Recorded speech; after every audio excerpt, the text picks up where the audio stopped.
Good day to you all. நாம் ஒரு மொழியை கற்க வேண்டுமாயின் நம்மிடம் இருக்க வேண்டிய அத்தியாவசியமான பண்பு இடைவிடாத பயிற்சி, a constant practice. அந்த வகையில் நாம் தினமும் 10 வாக்கியங்கள் தமிழிலும் அவற்றை எவ்வாறு ஆங்கிலத்தில் பேசிடலாம் என்பது பற்றியும் பார்க்க போன்றோம். நீங்கள் செய்ய வேண்டியது என்ன? தினமும் 10:30 மணிக்கு காலையில் வெளிவருகின்ற இந்த வீடியோவை பார்வையிட்டு இங்கு பயன்படுத்தப்படுகின்ற வாக்கிய அமைப்புகளில் தினமும் பேசக்கூடிய வாக்கியங்களை முடிந்தவரை உருவாக்கி பாருங்கள், எழுதி பழகுங்கள், பேசி பழகுங்கள், மறக்காம கமெண்ட் பண்ணுங்க. One day you can be fluent in speaking English. If you have any doubts, please do comment. I will help you. Now, let's move on to the video. அந்த சூரிய அஸ்தமனத்தின் அழகு வார்த்தைகளால் விவரிக்க முடியாதது. இவ்வாறாக வார்த்தைகளால் விவரிக்க முடியாத, வார்த்தைகளால் சொல்ல முடியாத, வார்த்தைகளால் வர்ணிக்க முடியாத போன்றவற்றையெல்லாம் நாம் ஆங்கிலத்தில் ineffable என்கின்ற adjective-ஐ பயன்படுத்தி தெரிவிப்போம். உதாரண வாக்கியங்களை பார்க்கும் போது உங்களுக்கு மேலதிக விளக்கம் கிடைத்துவிடும். சூரிய அஸ்தமனத்தின் அழகு, the beauty of the sunset, எவ்வாறாக இருந்தது? விவரிக்க முடியாததாக, was ineffable. The beauty of the sunset was ineffable. எல்லாருமே கூட சேர்ந்து சொல்லி பாருங்க. The beauty of the sunset was ineffable. அவரது வார்த்தைகளால் விவரிக்க முடியாத மௌனம் வார்த்தைகளை விட பலமாக பேசியது. அவரது மௌனம், his silence, அவரது வார்த்தைகளால் விவரிக்க முடியாத மௌனம், his ineffable silence. ஈஸியா இருக்கு இல்லையா? His ineffable silence spoke louder than words. His ineffable silence spoke louder than words. Again, his ineffable silence spoke louder than words. ஒரு தாய்க்கும் குழந்தைக்கும் இடையே உள்ள சொல்ல முடியாத பிணைப்பு விளக்கம் அளிக்க முடியாதது, அதாவது விளக்கங்களுக்கு அப்பாற்பட்டது. தாய்க்கும் குழந்தைக்கும் இடையே உள்ள தொடர்பு, the bond between a mother and child. இதுவே குழந்தைக்கும் தாய்க்கும் இடையே உள்ள சொல்ல முடியாத தொடர்பு, the ineffable bond between a mother and child.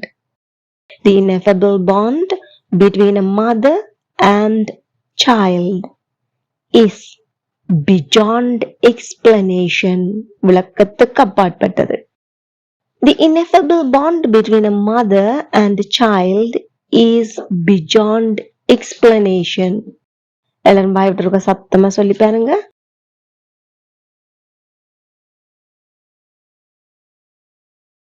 Very good. The ineffable bond between a mother and a child is beyond explanation. காட்டின் சொல்ல முடியாத அமைதி அவனது மனதை அமைதிப்படுத்துகிறது. அமைதிப்படுத்துறத நாங்க calm என்பதை பயன்படுத்தி சொல்லலாம், CALM, calm. அதே போல அமைதி என்பதை peace அல்லது calmness அப்படின்னு சொல்லலாம். peace என்பதை பயன்படுத்துவதும் சிறந்ததுதான். Please comment your answer.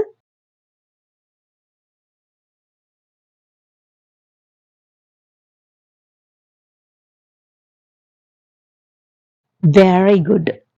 பழமையான கோவில்களில் சொல்ல முடியாத ஒரு மர்மம் இருக்கிறது. பழமையான கோவில், ancient temple, மர்மம், mystery. Comment your answer.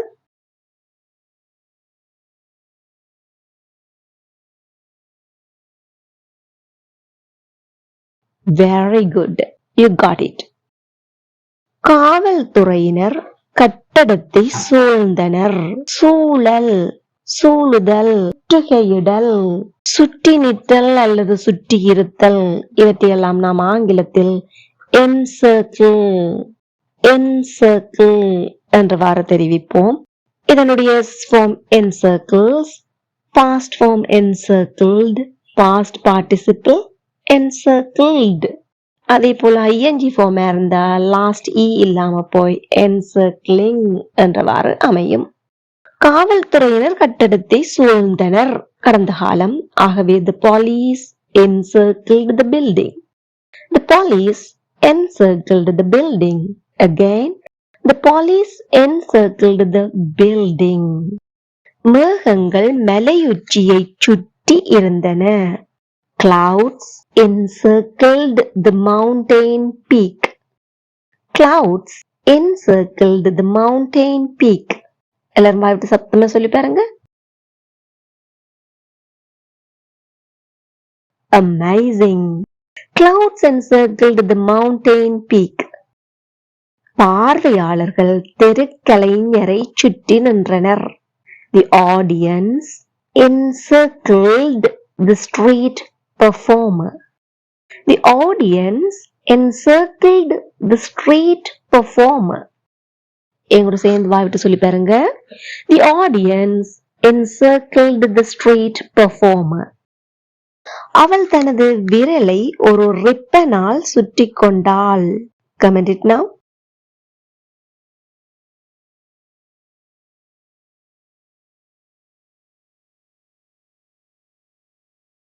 Splendid.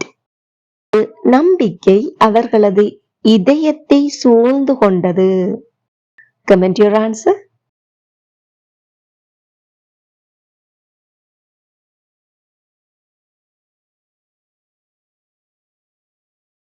Well done. ஒவ்வொரு காலையிலும் பறவைகள் அந்த மரத்தை சூழ்கின்றன. Regular activity. Simple present tense பயன்படுத்த வேண்டும். Comment your answer.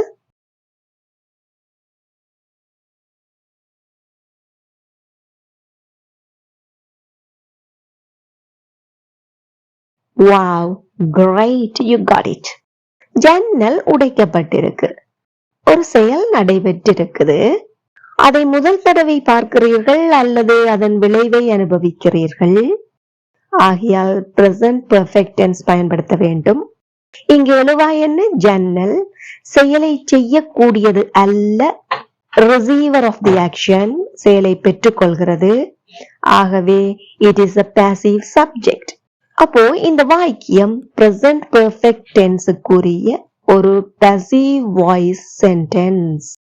ஆகையால் இதனுடைய வாக்கிய அமைப்பாக a passive subject plus has been or have been plus past participle form என்பதை குறிப்பிடலாம்.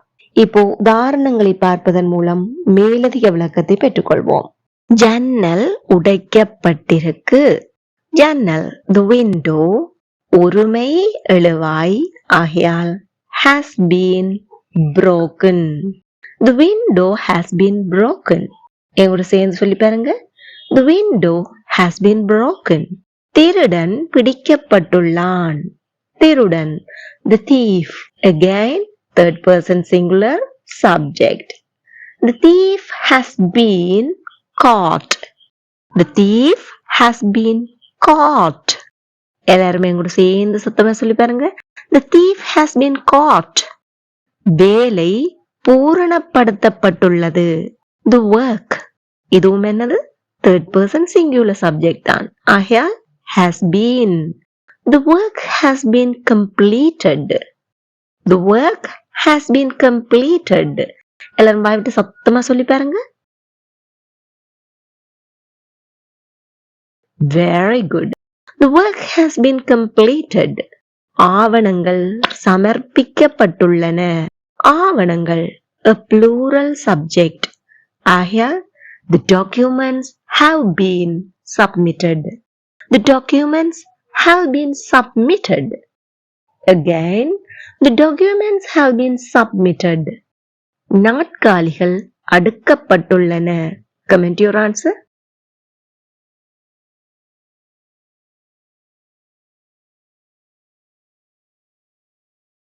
Amazing.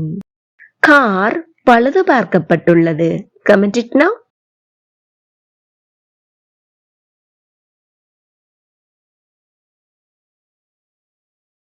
Superb. கதவு பூட்டப்பட்டிருக்கு. Comment your answer.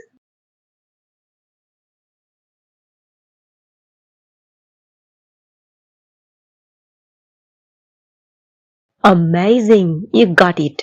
இப்பொழுது நீங்கள் செய்ய வேண்டியது என்ன? ineffable என்னும் adjective-ஐயோ encircle என்னும் verb-ஐயோ a passive subject plus has been or have been plus past participle என்பதையோ பயன்படுத்தி நடைமுறையில் பேசக்கூடிய வாக்கியங்களை சிந்தித்து பாருங்கள், ஆங்கிலத்தில் எழுதி பாருங்கள், பேசி பழகுங்கள், மறக்காம கமெண்ட் பண்ணுங்க. Then it will be helpful for other viewers, and if you have any mistakes or doubts, definitely I will help you. இந்த வீடியோ உங்களுக்கு ரொம்பவே பயனுள்ளதாக இருந்திருக்குன்னு நம்புகிறேன். மறக்காம ஒரு லைக் பண்ணிட்டு முடிந்தவரை மற்றவர்களுடனும் ஷேர் பண்ணிக்கொள்ளுங்க. இதே போல மேலும் பல பயனுள்ள வீடியோக்களை பார்வையிட இந்த சேனலை இப்பவே சப்ஸ்கிரைப் பண்ணி அருகே உள்ள பெல் ஐக்கனை அழுத்தி கூடவே ஆல் என்கின்ற ஆப்ஷனையும் select பண்ணிக்கொள்ளுங்கள். Thank you for watching.